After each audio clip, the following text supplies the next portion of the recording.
ქუთაისის საპატიო მოქალაქის მხატვარ ოთარ ქანდარიას ნამუშევრების პერსონალური გამოფენა ახალგაზრდობის სულიერი და ინტელექტუალური განვითარების ცენტრის დარბაზში გაიმართა.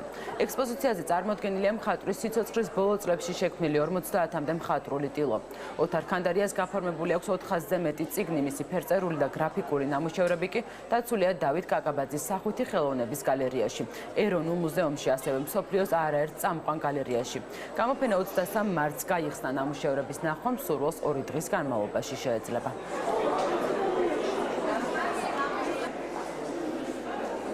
გამოფენის ორგანიზება დაიწყეთ დაახლოებით 2 თვის უკან. დღეს გამოფენას წარმოდგენილი არის მამაჩემის 36 ნამუშევარი, რომელიც შესრულებული არის ძირითადად რელიგიურ თემებთან დაკავშირებით. აქ წარმოდგენილია მისი ბოლო სიცოცხლის ბოლო წლების ნამუშევრები, მხოლოდ ოთარ ქანდარიასეული ფერებით.